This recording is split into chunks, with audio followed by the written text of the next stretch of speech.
विद्विषावहै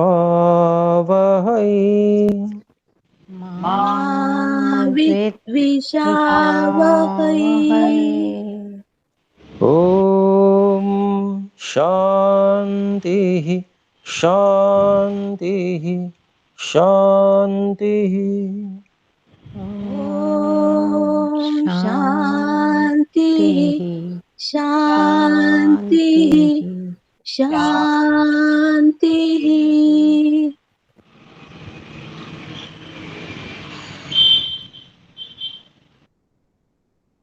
योग दर्शन में ओम जी जी कुछ कहना चाहते हैं, बोलिए।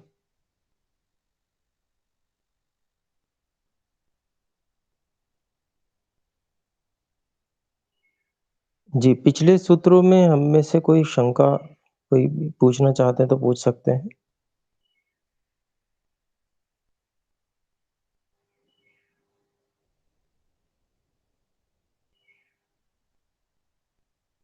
जी ठीक है, आगे बढ़ते हैं।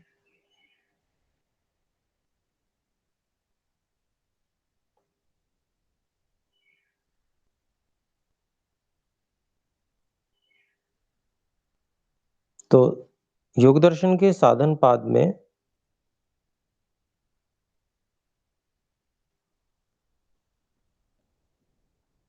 हम अविद्या वाला सूत्र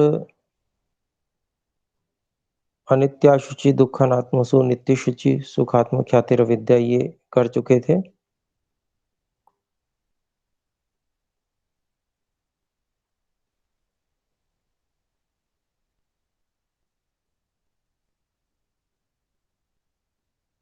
इसके बाद में फिर हम अगले सूत्र पे चलते हैं।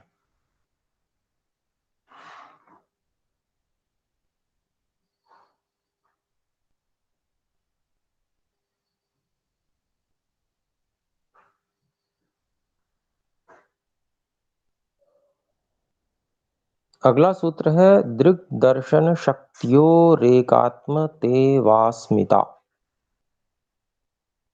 ये योग दर्शन साधन पाद का छठा सूत्र है।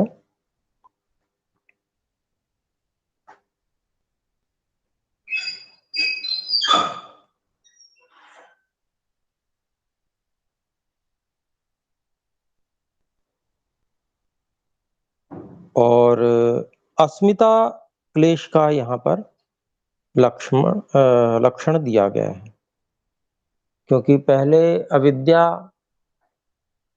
पहले गिनाए गए थे क्लेश अविद्या अस्मिता राग द्वेष अभिनिवेशः पंच क्लेशाः। उसमें से सबसे पहले अविद्या थी, उसका वर्णन किया और बताया कि ये सबके मूल में है वो। फिर इसके बाद में अस्मिता क्लेश क्या होता है। अच्छा, ये मैं समझता हूँ हो चुका है, मैं शायद दोबारा बताने लग रहा हूँ। गुरुजी, सुखानुशयी राग, जी जी जी। द्वेष तक हो गया था।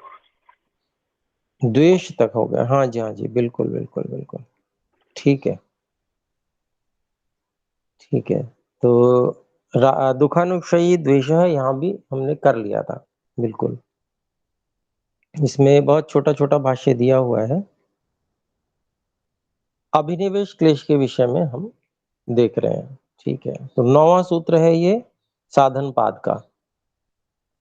स्वरस वाही विदुषोपि तथा रूढ़ोभिनिवेशः।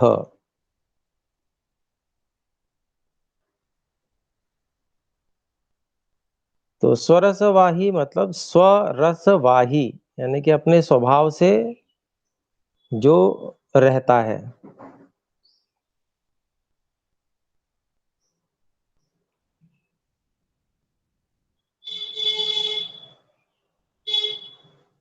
फिर कहा विदुषोपि, विद्वान व्यक्ति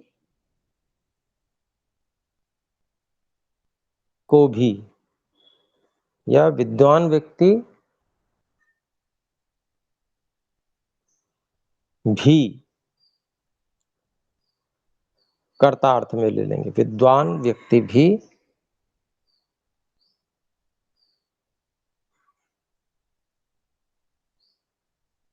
तथा रूढ़ो, वैसे ही आरूढ़ रहता है। विद्वान व्यक्ति पर भी वैसे ही आरूढ़ रहता है जैसे सामान्य व्यक्ति पे रहता है। विद्वान व्यक्ति भी वैसे ही पीड़ित रहता है इससे जैसे सामान्य व्यक्ति रहता है, तथा वैसे ही।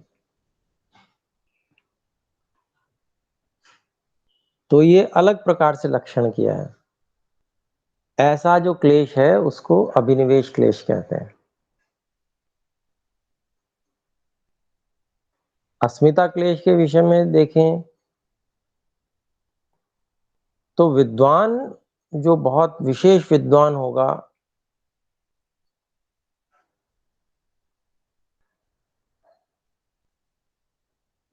और बहुत साधनामय होगा, वो उस क्लेश को प्रायः हटाने का प्रयास करता है और स्वयं को मन से भिन्न जान पाता है, बुद्धि से भिन्न जान पाता है।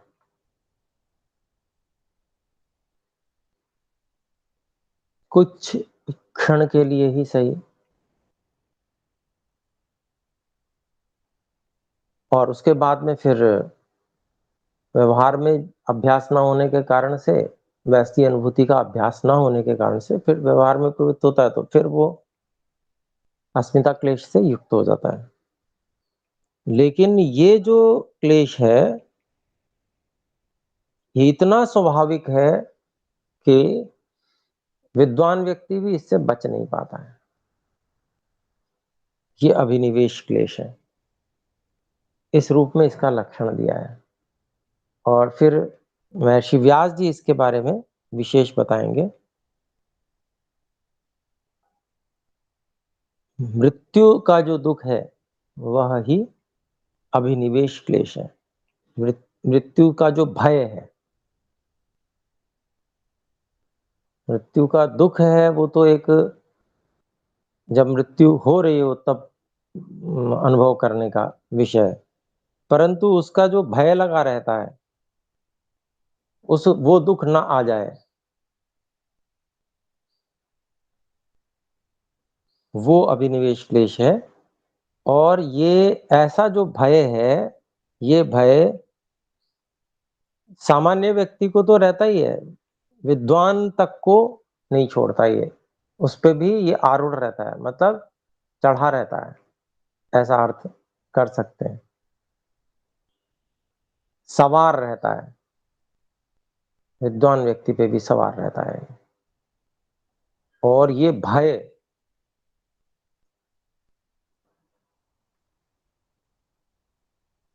इससे बाहर बहुत समय के बाद में व्यक्ति निकल पाता है। शरीर से जो व्यक्ति बलवान ना हो,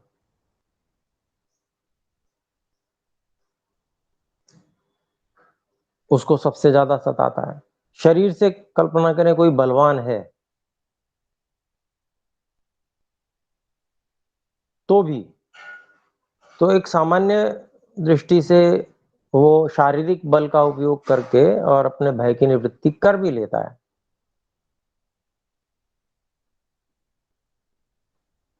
उसका समाधान इस प्रकार से कि मैं इस प्रकार से अपनी रक्षा कर सकता हूं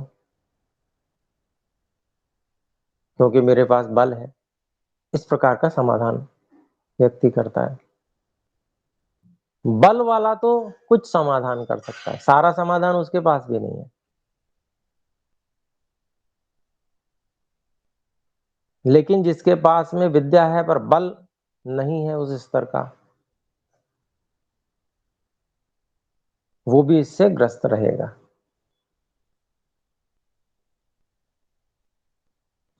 तो यहां पर बहुत ही विशेष ढंग से महर्षि पतंजलि ने इस अभिनिवेश क्लेश को बताने का ढंग बनाया है कि अपने ही स्वभाव से यह विद्वान व्यक्ति पर भी वैसे ही जैसे सामान्य व्यक्ति पर सवार रहता है, ऐसे यह विद्वान व्यक्ति पे भी सवार रहता है। इस क्लेश को अभिनिवेश क्लेश कहते हैं। तो आइए इसका व्यास भाष्य देखते हैं। महर्षि व्यास जी ने इसको इस रूप में बताया कि हर प्राणी की यह एक आत्मिक इच्छा रहती है, और उसको उन्होंने संस्कृत में बताया, मां न भुवम, कहीं ऐसा ना हो कि मैं न रहूं, अर्थात भूयासम, मैं हमेशा रहूं। अब वो मैं किसको समझ रहा है? शरीर को समझ रहा है। तो ये भावना भी किससे जुड़ जाएगी? शरीर से जुड़ जाएगी। तो मतलब जब मैं शरीर को समझ रहा है तो मैं कहीं ऐसा ना हो कि मैं ना रहूं, मतलब शरीर तो समाप्त होते भी देखा जा रहा है।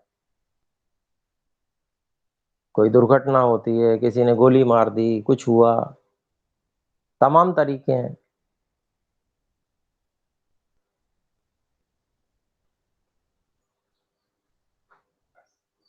तो देखा हुआ है, हर एक ने देखा हुआ है, सब जानते हैं कि ऐसा होता है जब। लेकिन अपना वास्तविक स्वरूप जो है वो तो हमेशा ऐसा ही रहता है, अर्थात वो तो कभी खोने वाला नहीं है अपना स्वरूप। पर अपने स्वरूप को जानता नहीं है ना, शरीर को ही अपना स्वरूप समझ रहा है। इस कारण से ये सोचता है। और भाव कहां से उत्पन्न हुआ? अपनी वास्तविक स्थिति से ये भाव उत्पन्न हुआ है कि मैं तो हमेशा रहना चाहिए, मैं हमेशा से हूं, हमेशा ही रहना चाहिए। परंतु शरीर जब तक रहता है तब तक अनुभूति रहती है, शरीर हटते ही अनुभूति समाप्त हो जाती है। ऐसा लगता है जैसे चेतना ही समाप्त हो गई हो।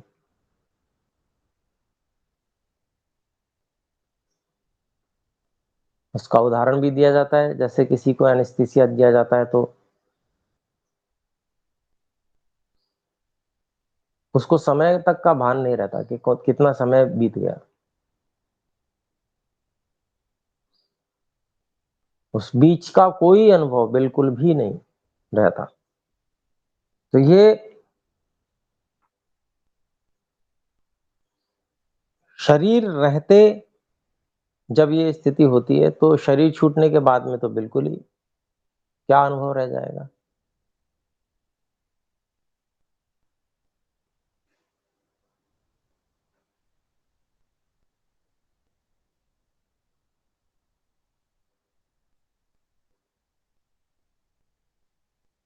तो यहां पर यही बात कि हर व्यक्ति अनुभूति बनाकर रखना चाहता है कि वो जो कुछ जान रहा है, सब कुछ जान सकता है, वो हमेशा जानता रहे।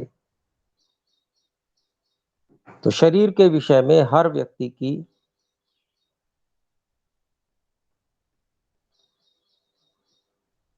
ये भावना रहती है।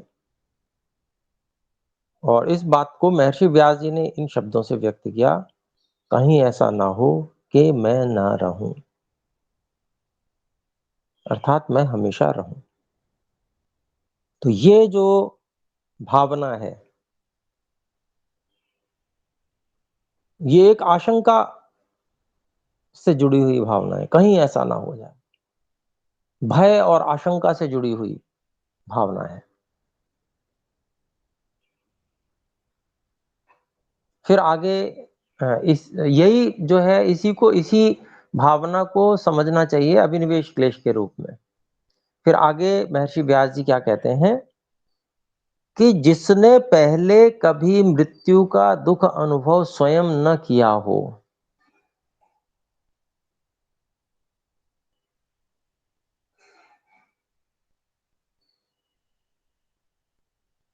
उसको कभी भी यह अनुभूति नहीं हो सकती,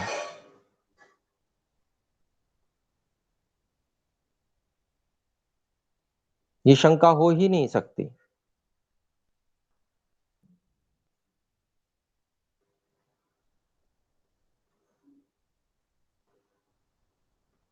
कि ऐसा भी हो जाएगा क्या? दूसरों को देखकर अंदाजा तो लगता है कि कुछ हुआ है, पर कितना दर्द हुआ है, क्या कष्ट हुआ था, क्या दुख हुआ था मृत्यु में, वो नहीं पता चल सकता। तो स्वयं जब तक अनुभव न किया हुआ हो,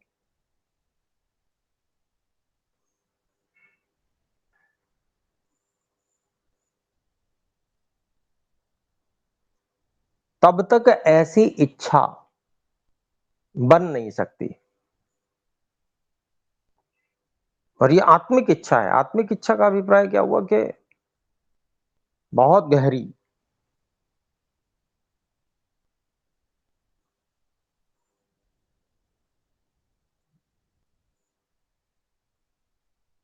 तो इस इच्छा से पूर्व जन्म के अनुभव को भी महर्षि व्यास जी सिद्ध करते हैं कि पूर्व जन्मों में जिस मृत्यु को हमने अनुभव किया है, वो तीव्र दुख हमारे साथ जुड़ा हुआ है।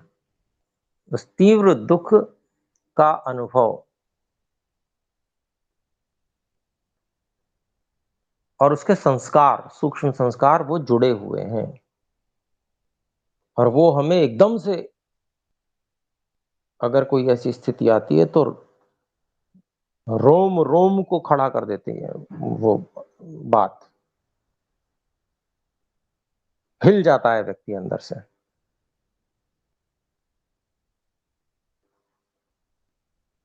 तो इसका अभिप्राय ये है कि वो वास्तव में ऐसे हिल जाने वाली अनुभूति है और वो हमने अनेक बार अनुभव भी की है। वो कुछ क्षण की अनुभूति होती है, परंतु वो इतनी तीव्र है जो एक ही बार होती है।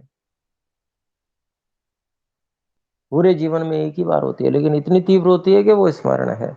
स्मरण का मतलब बिल्कुल सीधे सीधे मौत कैसे हुई थी ये स्मरण नहीं होता, परंतु वो जो आशंका, भय की तीव्रता है, वो संस्कार के रूप में जुड़ी हुई है अनेक जन्मों से।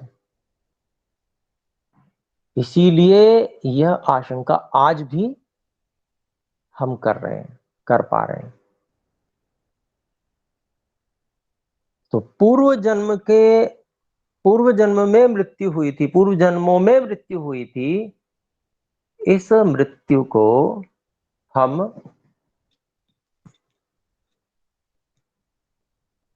उसका जो तीव्र अनुभव था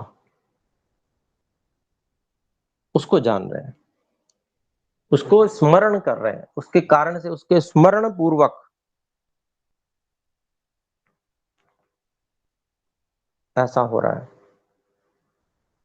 ये भाव उत्पन्न हो रहा है, कहीं ऐसा ना हो। इसका उदाहरण एक और ले सकते हैं कि जैसे संस्कार होते हैं, सीधे सीधे प्रकट नहीं होते हैं, परंतु सहयोग करते हैं। उदाहरण हुआ कि जैसे गणित की कक्षा में एक अध्यापक 20 बच्चों को पढ़ा रहे हैं, उनमें से एक बच्चा बिल्कुल ही समझ नहीं पाता है गणित को, एक बच्चा ऐसा होता है जो बड़ी तेजी के साथ में समझ लेता है और उससे आगे बढ़कर करता है कार्य को। तो यहाँ पर यही हम समझ सकते हैं कि उस बच्चे को सारी गणित ऐसे ध्यान में नहीं है, संस्कार रूप में, स्मृति रूप में नहीं आ रही है पिछले जन्मों की, लेकिन पिछले जन्मों के संस्कार उसके सहयोग कर रहे हैं, वो आसानी से चीज को समझ पा रहा है, वो संस्कार पीछे से सहयोग करते हैं। ठीक इसी प्रकार से मृत्यु के भी संस्कार पीछे से सूक्ष्म रूप से यहां सहयोग करते हैं भय और आशंका को बढ़ाने में।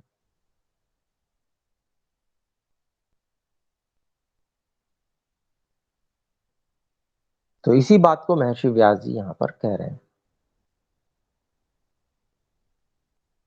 तो इसको महर्षि व्यास जी ऐसा कहते हैं कि यह जो, इसी को अभिनिवेश क्लेश कहा है। तो इसी को, ये जो अभिनिवेश क्लेश है, ये अपने स्वभाव से बह रहा है, यानी कि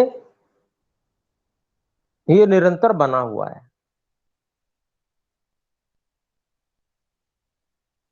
और किसमें? सभी में। तो महर्षि व्यास जी उदाहरण देते हैं, कृमि, जो कृमि होता है ना, यानी कि कीड़ा कोई आप ले लीजिए, उसमें भी ये मृत्यु भय जो है वो समान रूप से है। कोई चींटी जा रही हो, देखें, उसके सामने उंगली अड़ा दीजिए, तुरंत रास्ता बदलती है। हल्का सा टच कर दीजिए, चींटा होता है, उसको जरा सा टच कर दीजिए, जितनी गति से वो जा रहा है ना, उससे दुगनी गति से भागेगा।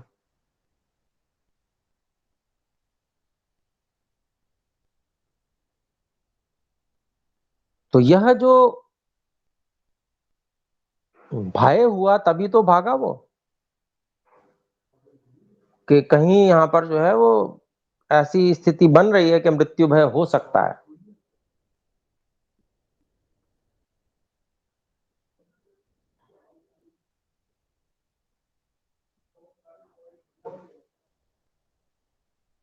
तो यह जो है अभिनिवेश क्लेश है, और ये मृत्यु भय के रूप में। कैसे? कि सब कुछ समाप्त हो जाएगा,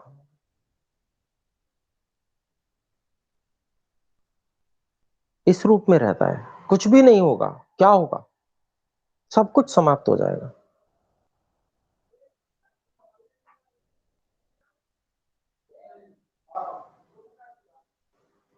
तो यह जो है पूर्व जन्म में जो अनुभूत किया है, अनुभव में लाया गया है, या लाया गया है क्या मतलब, वो आ गया मजबूरी में, अनुभव में, उसी दुख को फिर से उसके संस्कारों के द्वारा उस भय और आशंका के रूप में उसको अनुभव करता है हर व्यक्ति, हर प्राणी, ऐसा कह लें।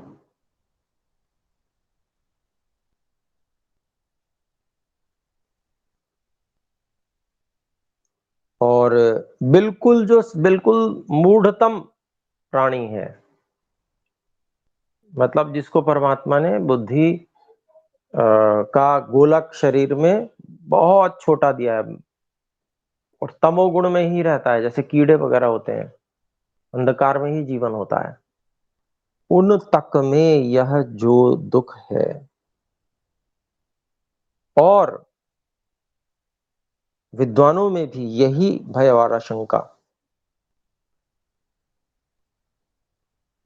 एक जैसी रहती है, एक जैसा काम करती है। क्यों? क्यों एक जैसा काम करती है? अत्यंत मूढ़ और अत्यंत विद्वान में भी क्यों एक जैसा काम करती है? तो उसका उत्तर देते हैं महर्षि व्यास जी, क्योंकि चाहे विद्वान हो, चाहे अविद्वान हो, चाहे अत्यंत मूढ़ योनि हो, उन सब में मृत्यु का भय, मृत्यु का जो अनुभव है, उसके जो दुख है वो समान ही है। मृत्यु का जो दुख है वो हर जन्म में एक समान रहता है। तो उसकी जो वासना है, उसका जो संस्कार है, वो भी वैसा ही रहता है, उतना ही तीव्र रहता है, समान रहता है। तो यह जो अभिनिवेश क्लेश है, ये इसके लिए विशेष, इसीलिए महर्षि पतंजलि ने विशेष रूप से लक्षण जो है, परिभाषा, और उसको बताने के लिए, व्याख्या करने के लिए विशेष यही शब्द प्रयोग किए हैं कि वो सब पर समान रूप से हावी है, मृत्यु का भय और आशंका। तो ये 5 क्लेश यहां पर महर्षि पतंजलि जी ने और महर्षि व्यास जी ने बता दिए हमें। ये 5 क्लेश, इन्हीं में व्यक्ति उलझा रहता है सारा जीवन।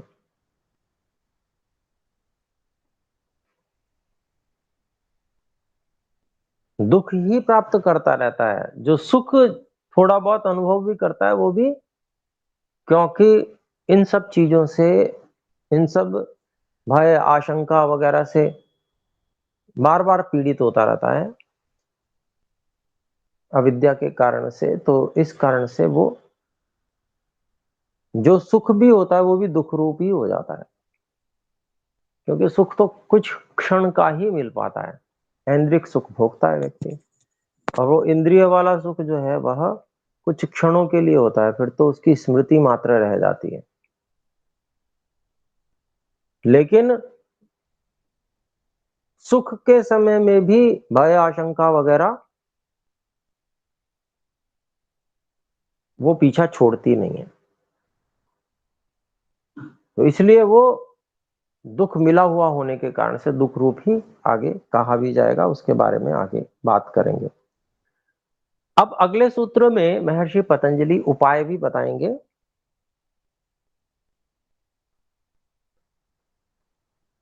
ये जो क्लेश हैं, इन क्लेशों को किस प्रकार से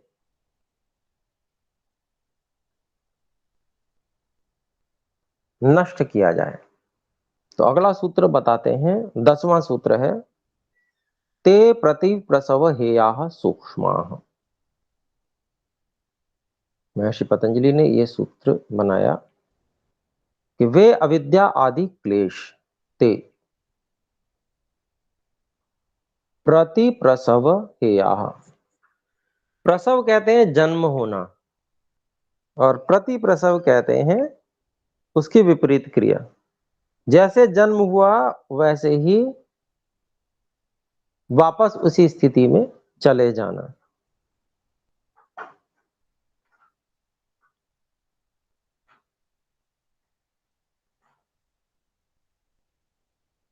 तो प्रति प्रसव हेयाः,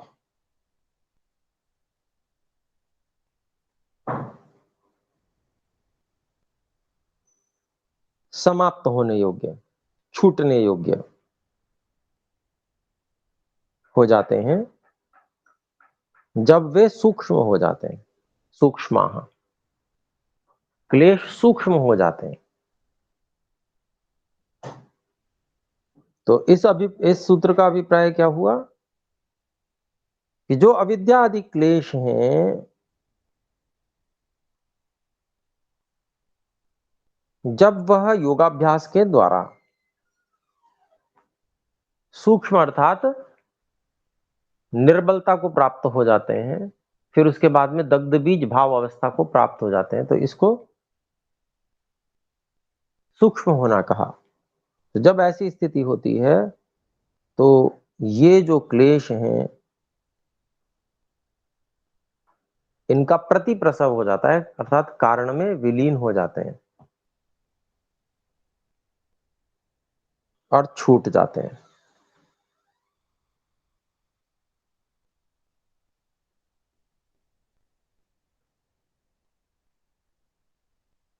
और इसके भाष्य में भी महर्षि व्यास जी क्या कहते हैं, ये जो 5 क्लेश हैं,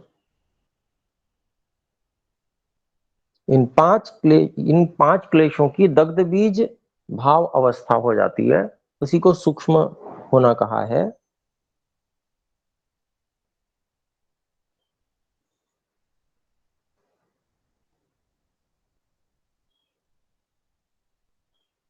और ये जो अवस्था है, ये अवस्था चित्त के अधिकार की समाप्ति की अवस्था है। चित्त का क्या अधिकार है? चित्त भोग को भुगाता है, और जब क्लेश समाप्त हो गए तो चित्त का यह अधिकार भोग को भुगाने वाला भी समाप्त हो गया।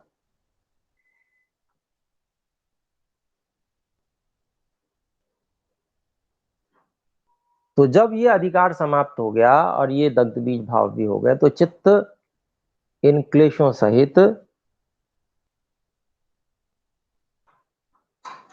प्रतिप्रसव को प्राप्त हो जाएगा। यानी कि प्रतिप्रसव क्या? जैसे वो बनाया गया था, जिस क्रम से, उसी क्रम से वो कारण में विलीन हो जाएगा।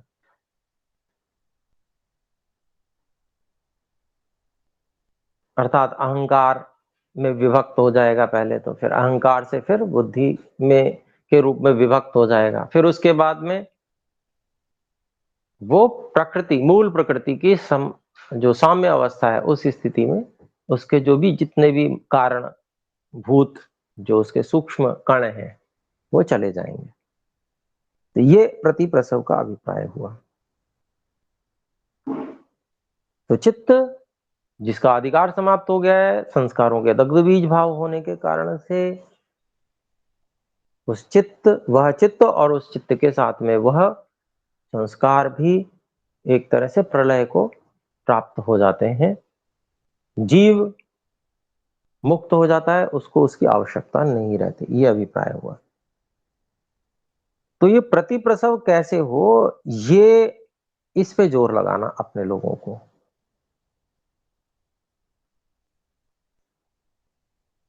तो जीवन रहते भी मुक्त हो जाते हैं। उस स्थिति में केवल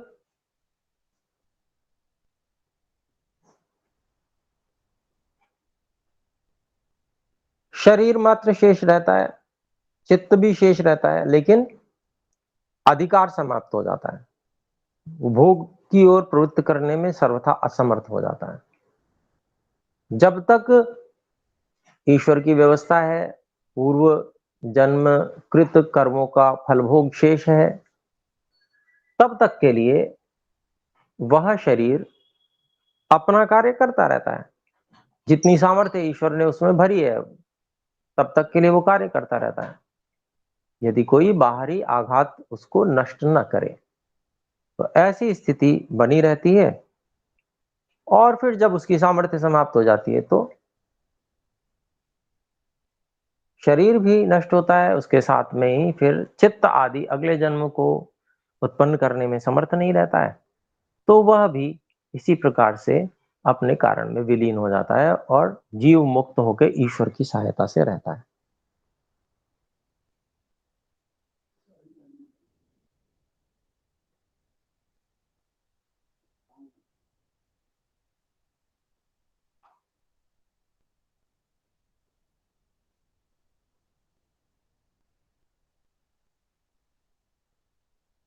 तो यह इस सूत्र का भाष्य हुआ।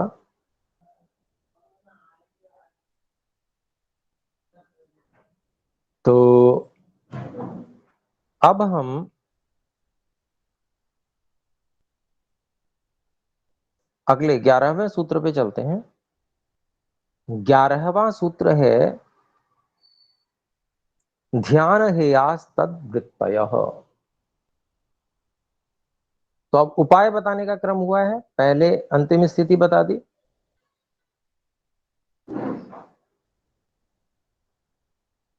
उसके बाद में इन क्लेशों को किस प्रकार से समाप्त करना है उसके विषय में बता रहे हैं। इसमें इस सूत्र की अवतरणिका भूमिका में महर्षि व्यास जी कहते हैं स्थिता नाम तु बीज भावोपगमा, बीज भाव उपगदा नाम, अर्थात बीज भाव को जो प्राप्त हुए हुए हैं, अर्थात जो स्थित हैं, ऐसे क्लेश नष्ट नहीं हुए,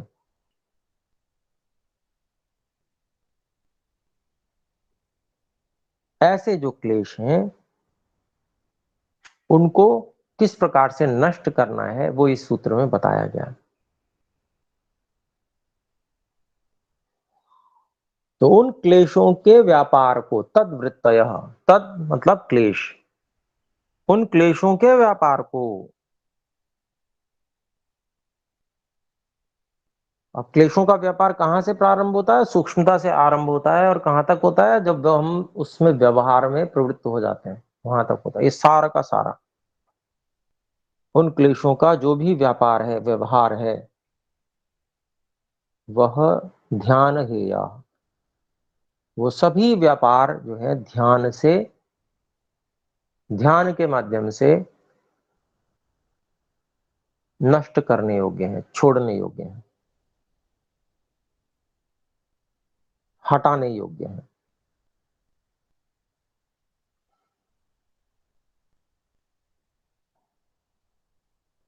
ध्यान शब्द का यहां प्रयोग किया गया है।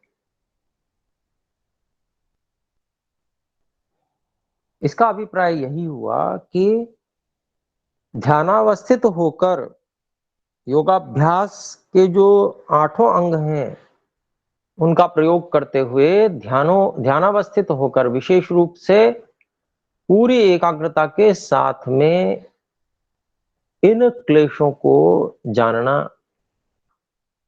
और विवेक के द्वारा जो अविद्या का विपरीत है, अविद्या का संयोजन ठीक, अविद्या जिसे कहते हैं उस संयोजन को यदि हम सही क्रम से लगा लें तो वही विवेक है। क्रम बिगड़ा हुआ है ना अविद्या में, अनित्य को नित्य मानना, ये इसका क्रम ठीक कर दें, अनित्य को नित्य मानना और नित्य को अनित्य मानना, ये अविद्या है। इसका क्रम ठीक करने, नित्य को नित्य मानना और अनित्य को अनित्य मानना, यही विद्या, यही विवेक है।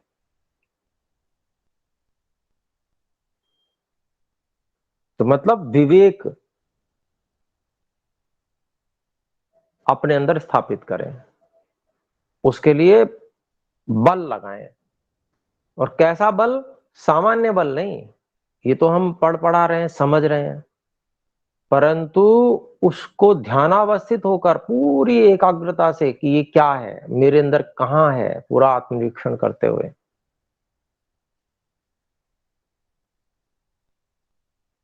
कहां से ये संस्कार उठ रहे हैं, ये इसका मूल क्या है, वहां तक पहुंचकर और अपनी जो मान्यताएं हैं उनको ठीक करना पूरी एकाग्रता के साथ में, ये ध्यान है यहाँ, इसका अभिप्राय हुआ। तो इसमें अभी महर्षि व्यास जी भी इसकी व्याख्या जो कर रहे हैं उसको हम देख रहे हैं। तो महर्षि व्यास जी कहते हैं क्लेशों की जो वृत्तियां हैं, व्यापार हैं, अर्थात वो मन में पहले आते हैं क्लेश, फिर उसके बाद में वाणी और शरीर में भी वो प्रभाव दिखाते हैं अपना। तो ये जो क्लेशों की जो वृत्तियां हैं जो मन में आती हैं, ये इनको स्थूल कहा गया है। महर्षि व्यास जी ने इनको स्थूल वृत्ति कहा है। ये तो व्यवहार में आ रही है, राग द्वेष, ये व्यवहृत हो रहा है, मन के अंदर राग उत्पन्न हो रहा है, मन के अंदर द्वेष उत्पन्न हो रहा है, भय और आशंका उत्पन्न हो रही है मृत्यु की। तो ये जो है स्थूल स्थिति है क्लेशों की, इनको क्रिया योग के द्वारा सूक्ष्म कर दिया जाता है, पीट पीट के, उसका विरोध कर करके। क्रिया योग क्या है? वो पहले सूत्र में बताया गया था, तप स्वाध्याय ईश्वर प्रणिधानानि क्रिया योग। तो क्रिया योग का उपयोग करके खूब तप करेगा व्यक्ति इन कार्यों के, इस कार्य के लिए। वो क्रिया योग किसके लिए? इस कार्य के लिए है। किस कार्य के लिए? क्लेशों को कमजोर बनाने के लिए, उसके लिए तप करेगा।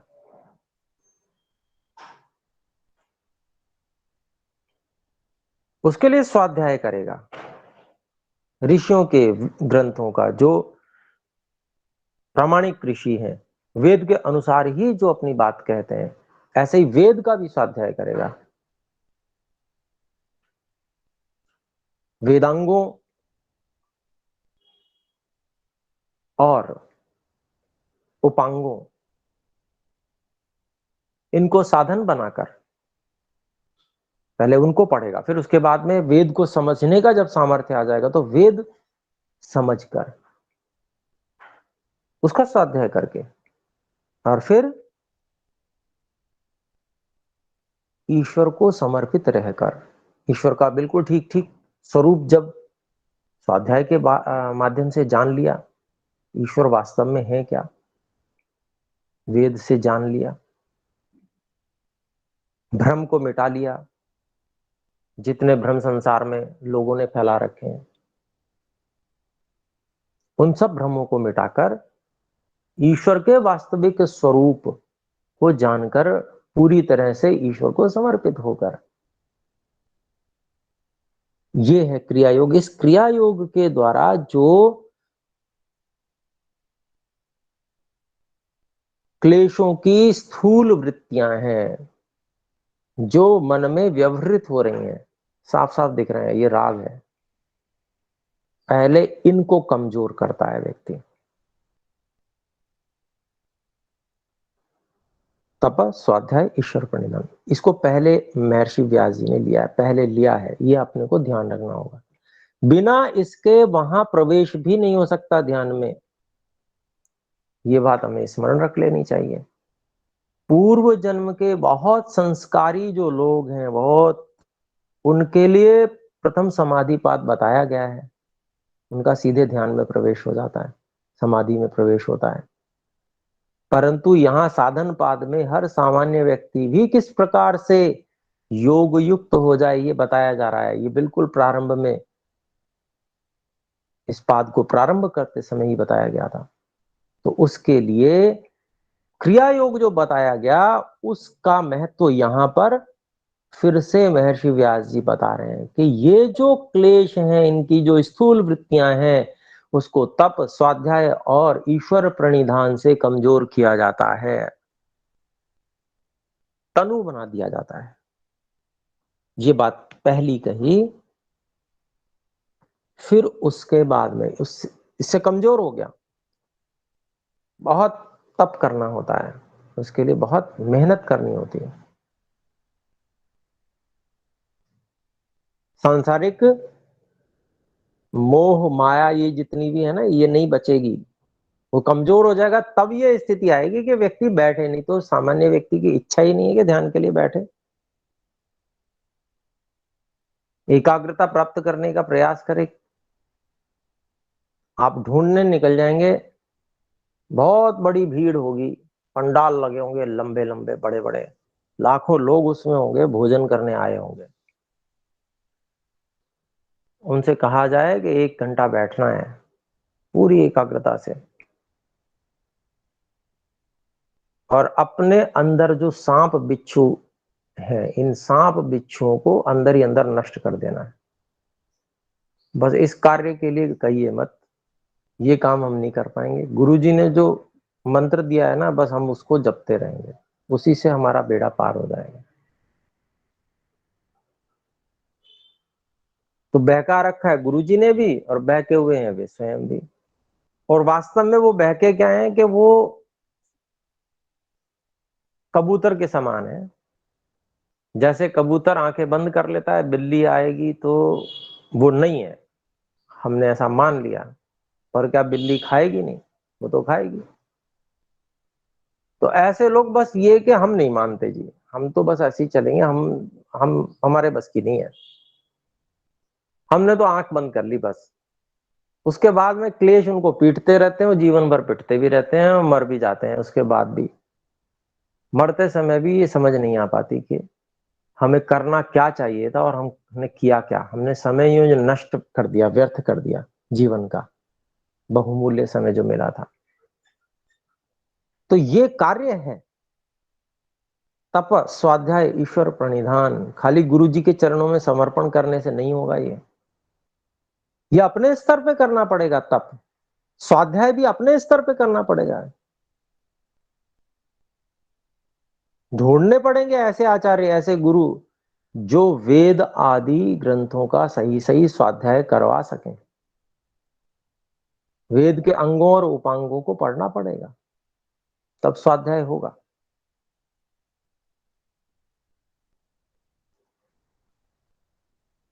और ईश्वर को ठीक ठीक जानकर ईश्वर को समर्पित भी रहना पड़ेगा, अन्यथा समर्पण किसी और को ही हो जाएगा, ईश्वर को समर्पण नहीं होगा।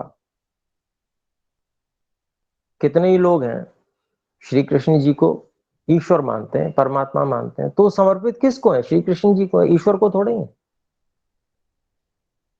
मीरा के विषय में कहा जाता है वो श्री कृष्ण जी को समर्पित थी, ईश्वर को समर्पित नहीं थी, ईश्वर का स्वरूप ही नहीं पता था, सही सही स्वरूप ज्ञात ही नहीं था। तो समर्पण में बहुत बड़ी शक्ति होती है, इसमें कोई दो राय नहीं है। समर्पण जब व्यक्ति करता है, किसी को भी करे, तो समर्पण के लाभ तो उसको मिलते हैं, पर ईश्वर को समर्पित होने से लाभ जो मिलते हैं वो नहीं मिल पाएंगे उस व्यक्ति को। इस बात को समझना चाहिए। यानी कि हम यदि हम सर्वोत्कृष्ट को समर्पण कर दें, ईश्वर को समर्पण कर दें, तो उससे तो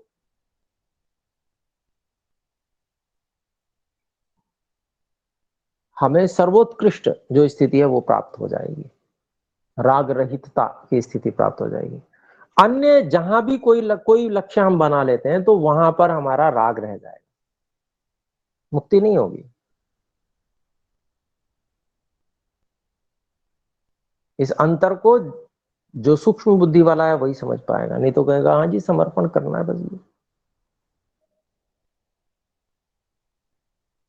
किसी को भी कर लो, ठीक है, ये सही है। जितने स्तर का समर्पण होगा उतने स्तर का उसे लाभ मिलेगा, परंतु क्या यह क्लेश समाप्त होंगे? राग तो रह गया कि जिस चीज के प्रति, जिस चीज को ईश्वर मान के आपने समर्पण किया, उस वस्तु के प्रति तो राग रह ही गया, उस व्यक्ति के प्रति तो राग रह ही गया, उसके अंग प्रत्यंग के प्रति तो राग रह ही गया। तो ईश्वर का सही स्वरूप समझकर ईश्वर को समर्पण करना, वहां पर राग की कोई संभावना ही नहीं है, क्योंकि वहां कोई अंग अवयव ही नहीं है। और ईश्वर में जो अनंत प्रेम की अभिव्यक्ति है या उसका उसमें बढ़ना है प्रेम का, वहां पर वो उसको राग कह ही नहीं सकते,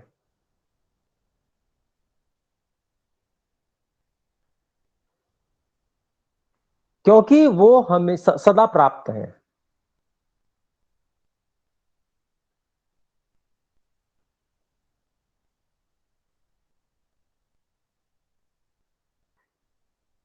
अर्थात जैसे हम कहते हैं सुखानुशयी राग, तो क्या है, सुख और सुख की अनुस्मृति पूर्वक जो सुख और सुख के साधन में जो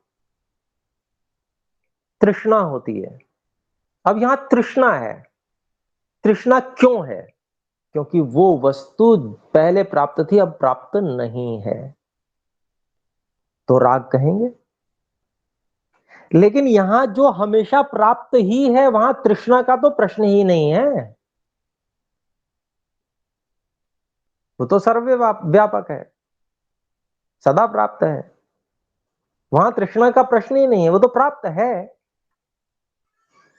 तृष्णा तो उसकी होती है जो प्राप्त नहीं हो, तो राग का तो प्रश्न हो ही नहीं सकता वहां पर।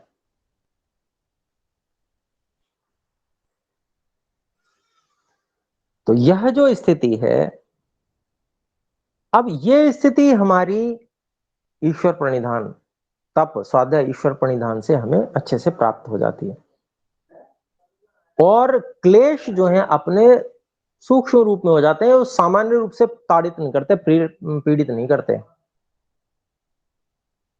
और जब ऐसी स्थिति आ जाती है, तब बहुत उच्च ज्ञान के बल से, जिसको हम यूं कहेंगे फिर समाधि प्रज्ञा, ऋतंभरा प्रज्ञा, और एक एक सूक्ष्मतम जो प्रकृति की चीजें हैं, जो कार्य हैं, उन सबसे राग को समाप्त, राग द्वेष को समाप्त करता जाता है, सूक्ष्मतम बुद्धि तक पहुंच जाता है उनका साक्षात्कार करते हुए। बिल्कुल ऐसे ही जैसे हाथ में आंवला रखा हुआ होता है और उसको हम देखते हैं, उसको हम मुट्ठी में अनुभव करते हैं, ठीक इसी तरह से जो अत्यंत सूक्ष्म बुद्धि आदि पदार्थ हैं, उनके भी उसी तरह से साक्षात्कार होते हैं। हर तरह से उनको हम जान सकते हैं, समझ सकते हैं, और फिर उनकी सामर्थ्य क्या है उसका भी पता चलता है। उसमें व्यक्ति उस सामर्थ्य में जो राग युक्त होता है धीरे धीरे वो भी समाप्त हो जाता है, क्योंकि उससे अधिक सामर्थ्य वाली चीज पता चल जाती है। यद्यपि जितना स्थूल सामर्थ्य हम देखते हैं, सूक्ष्म में इससे करोड़ों गुना अधिक सामर्थ्य है। परंतु करोड़ों शब्द मैंने लगा दिया है, क्योंकि इससे ऊपर मैं क्या लगाऊं वो भी बहुत अधिक है, उससे भी अधिक है सामर्थ्य। परंतु ईश्वर के सामर्थ्य के सामने तो वो बिंदु भी नहीं है। तो इसलिए उससे भी वह अत्यंत सूक्ष्म स्थिति में अर्थात ध्यान की अवस्था में उन क्लेशों को दग्ध बीज भाव तक पहुंचा देता है। इतनी स्तर पे नष्ट करता है कि वो भुन जाते हैं, फिर आगे आकर्षण उत्पन्न तृष्णा उत्पन्न करने में वे समर्थ नहीं होते। तो ये अभी हमने आधा ही किया है, समय निकल चुका है, बल्कि 8 मिनट अधिक हो गए। इसको हम थोड़ा सा और थोड़ा उदाहरण वगैरह दिए हैं वो या मैं बात बता ही देता हूँ, मोटा उदाहरण है। तो यहाँ पर उदाहरण देते हैं कि महर्षि व्यास जी कि जैसे हम कपड़े धोते हैं, तो कपड़े धोने में जो पहले मोटा मोटा उसमें धूल वगैरह लगी होती है, तो हम क्या करते हैं, उसको अच्छे से झाड़ते हैं कि पहले मोटा मोटा धूल फूल तो ऐसे निकल जाए। फिर पानी से एक बार निकाल देते हैं कि पानी से निकलने योग्य जो जितना मोटा मोटा वो है वो निकल जाए। 2 बार पानी से निकाल दिया, जिससे कि उसमें अब केवल सूक्ष्म मल ही रह गया।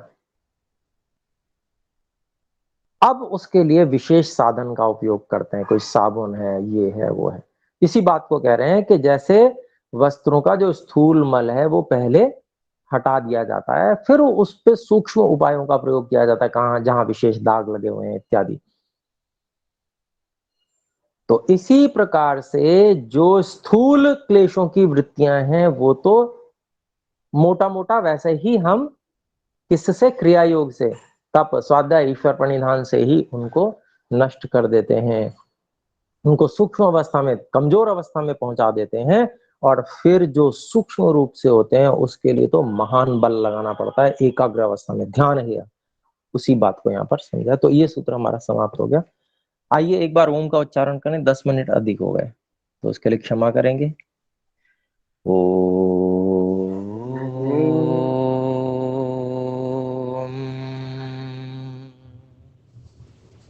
सभी को सादर नमस्ते। नमस्ते गुरुजी।